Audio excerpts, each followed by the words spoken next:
Hi hello friends, ಇವತ್ತಿನ ವಿಡಿಯೋದಲ್ಲಿ ನಾನು ಒಂದು ಲಂಚ್ ಬಾಕ್ಸ್ ರೆಸಿಪಿನ ನಿಮ್ಮ ಜೊತೆ ಶೇರ್ ಮಾಡ್ತಾ ಇದ್ದೀನಿ.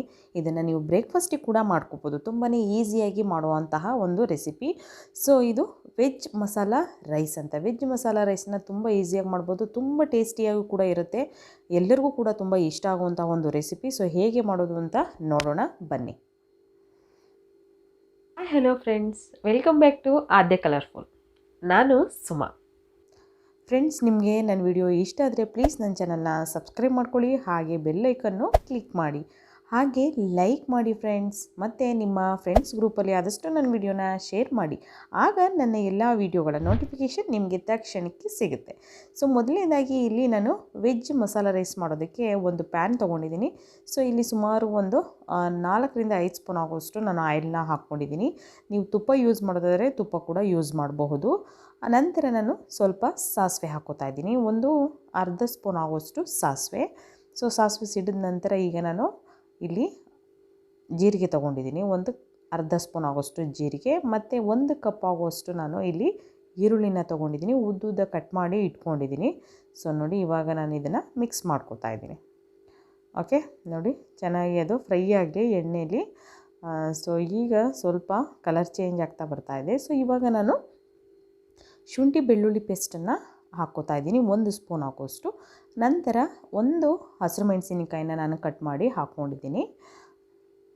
ನೋಡಿ, ಈಗ ಫ್ರೈ ಮಾಡ್ಕೊಳ್ಳೋಣ. ನಂತರ ಈಗ ಈರುಳ್ಳಿ ಬೆಂದಿದೆ ಅಂತ ಗೊತ್ತಾದ ಮೇಲೆ ನಾವು 1 ಕಪ್ ಆಗೋಷ್ಟು ಟೊಮಾಟೋನ ಆ್ಯಡ್ ಮಾಡೋಣ. ಸೊ ಟೊಮಾಟೊ ಇಲ್ಲಿ ನೀವು ಆ್ಯಡ್ ಮಾಡಬೇಕಾದ್ರೆ ಸ್ವಲ್ಪ ಚೆನ್ನಾಗಿರೋಂತಹ ಟೊಮಾಟೊ, ಅಂದರೆ ಹುಳಿ ಇಲ್ದಲೇ ಇರೋವಂತಹ ಟೊಮಾಟೊನ ತೊಗೊಳ್ಳಿ. ಹಾಗೆ ಇಲ್ಲಿ ಸ್ವಲ್ಪ ಅರಿಶಿನ ಹಾಕ್ಕೋತಾ ಇದ್ದೀನಿ. ನಂತರ ಸ್ವಲ್ಪ ಉಪ್ಪು ರುಚಿಗೆ ತಕ್ಕಷ್ಟು, ಮತ್ತು ನಾನಿಲ್ಲಿ ಚಿಲ್ಲಿ ಪೌಡರ್ನ ತೊಗೊಂಡಿದ್ದೀನಿ. ಸೊ ಇಲ್ಲಿ ನಾನು ಕಾಶ್ಮೀರ್ ಚಿಲ್ಲಿ ಪೌಡರ್ ತೊಗೊಂಡಿರೋದು. ಸೊ ಈಗ ಮಿಕ್ಸ್ ಮಾಡ್ಕೊಳ್ಳೋಣ ನೀಟಾಗಿ. ಕಾಶ್ಮೀರ್ ಚಿಲ್ಲಿ ಪೌಡರ್ ಯೂಸ್ ಮಾಡಿದ್ರೆ ಅದು ಕಲರ್ ತುಂಬ ಚೆನ್ನಾಗಿರುತ್ತೆ. ಸೊ ಅದಕ್ಕೋಸ್ಕರನೇ ಅದನ್ನೇ ಯೂಸ್ ಮಾಡ್ತೀನಿ. ಓಕೆ, ಈಗ ನೋಡಿ ಅದನ್ನು ಬೇಯೋದಕ್ಕೆ ಅಂತ ನಾನು ಒಂದು 5ರಿಂದ 10 ನಿಮಿಷದವರೆಗೂ ಬೇಯಿಸಿದ್ದೀನಿ.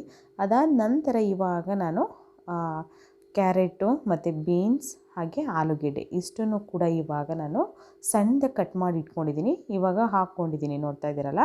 ಸೊ ಈಗ ಮಿಕ್ಸ್ ಮಾಡ್ಕೊಳ್ಳೋಣ. ಈಗ ಇದಕ್ಕೆ ಒಂದು ಒಳ್ಳೆ ಮಿಕ್ಸ್ ಕೊಟ್ಟು ನಂತರ ಸ್ವಲ್ಪ ಕೊತ್ತಂಬರಿ ಸೊಪ್ಪನ್ನ ಹಾಕ್ಕೋತಾ ಇದ್ದೀನಿ. ಸೊ ಈಗ ವೆಜಿಟೇಬಲ್ಸ್ ನೀವು ಜಾಸ್ತಿ ಬೇಕು ಅಂತಂದರೆ ಬೇರೆ ವೆಜಿಟೇಬಲ್ಸ್ ಇದ್ದರೆ ಖಂಡಿತ ಮನೇಲಿ ಯಾವುದಿರುತ್ತೋ ಅದನ್ನು ಕೂಡ ನೀವು ಹಾಕಿ ಮಾಡ್ಬೋದು, ತುಂಬ ಚೆನ್ನಾಗಿ ಬರುತ್ತೆ. ಸೊ ಇವಾಗ ಸ್ವಲ್ಪ ನಾನು ನೀರನ್ನು ಆ್ಯಡ್ ಮಾಡ್ಕೋತಾ ಇದ್ದೀನಿ. ಸೊ ನೀರು ಆ್ಯಡ್ ಮಾಡಿ ಈಗ ಅದನ್ನು ಬೇಯೋದಕ್ಕೆ ಬಿಡೋಣ, ಒಂದು 10 ನಿಮಿಷ ಬೇಯೋದಕ್ಕೆ ಬಿಡೋಣ. ಸೊ ಅದಾದ ನಂತರ ನೋಡಿ, ಈಗ ಸುತ್ತಲೂ ಆಯಿಲು ಎಷ್ಟು ಚೆನ್ನಾಗಿ ಬರ್ತಾ ಇದೆ ಅಂತ. ಇವಾಗ ನೋಡಿ, ನಾನು ಬಾಸುಮತಿ ರೈಸ್ ತೊಗೊಂಡಿದ್ದೀನಿ ಇಲ್ಲಿ. ಸೊ ನಾನು ಅನ್ನ ಮಾಡಿ ಇಟ್ಕೊಂಡಿದ್ದೆ ಬಾಸುಮತಿ ರೈಸ್ದು. ಸೊ ಇವಾಗ ನಾನು ಅದಕ್ಕೆ ಸ್ವಲ್ಪ ಮೇಲ್ಗಡೆ ಕೊತ್ತಂಬರಿ ಸೊಪ್ಪನ್ನ ಹಾಕ್ಕೋತಾ ಇದ್ದೀನಿ, ಹಾಗೆ ಸ್ವಲ್ಪ ಪುದೀನ ಕೂಡ ಹಾಕ್ಕೋತಾ ಇದ್ದೀನಿ. ಇವಾಗ ಮಿಕ್ಸ್ ಮಾಡ್ಕೊಳ್ಳೋಣ ನೀಟಾಗಿ. ನೋಡಿ, ಈ ಮಾಮೂಲಿ ರೈಸ್ ಇದ್ದಾಗಲೂ ಕೂಡ ನೀವು ಸೋನಾ ಮಸೂರಿ ಅನ್ನ ಇರುತ್ತಲ್ಲ, ಸೊ ಅವಾಗ ಕೂಡ ನೀವು ಅದನ್ನು ಮಾಡ್ಕೋಬೋದು. ಅಕಸ್ಮಾತ್ ಉಳಿದಾಗ ಆ ಥರ ಬೇರೆ ಥರ ಡಿಫ್ರೆಂಟಾಗಿ ಕೂಡ ಮಾಡ್ಕೋಬೋದು. ಇದು ಬಾಸುಮತಿ ರೈಸಿಂದ ಆದರೆ ಒಂದು ಸ್ವಲ್ಪ ಟೇಸ್ಟ್ ಬೇರೆ ಥರ ಬರುತ್ತೆ. ಸೊ ನೋಡಿ, ಇವಾಗ ಒಂದು ಒಳ್ಳೆ ಮಿಕ್ಸ್ ಕೊಟ್ಟು ಇದನ್ನು ಲಿಡ್ ಕ್ಲೋಸ್ ಮಾಡಿ ಸುಮಾರು ಒಂದು 5 ನಿಮಿಷದಷ್ಟು ನಾವು ಫುಲ್ ಲೋ ಫ್ಲೇಮಲ್ಲಿ ಬೇಯಿಸ್ಕೊಳ್ಳೋಣ.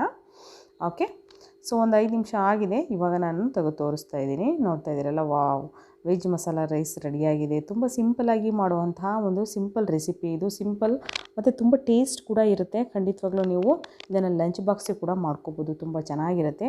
ಒಂದ್ಸಲ ಮನೆಯಲ್ಲಿ ವೆಜ್ ಮಸಾಲ ರೈಸ್ನ ಟ್ರೈ ಮಾಡಿ ಹೇಗಾಯಿತು ಅಂತ ಕಾಮೆಂಟ್ ಸೆಕ್ಷನಲ್ಲಿ ನನಗೆ ತಿಳಿಸಿ ಫ್ರೆಂಡ್ಸ್. ಓಕೆ, ನನ್ನ ವಿಡಿಯೋ ಇಷ್ಟ ಆದರೆ ಪ್ಲೀಸ್ ನನ್ನ ಚಾನಲ್ನ ಸಬ್ಸ್ಕ್ರೈಬ್ ಮಾಡ್ಕೊಳ್ಳಿ, ಹಾಗೆ ಲೈಕ್ ಮಾಡಿ ಮತ್ತು ಶೇರ್ ಮಾಡಿ. ಓಕೆ, ಇವತ್ತಿನ ವಿಡಿಯೋನಲ್ಲಿ ಮುಗಿಸೋಣ. ಬಾಯ್.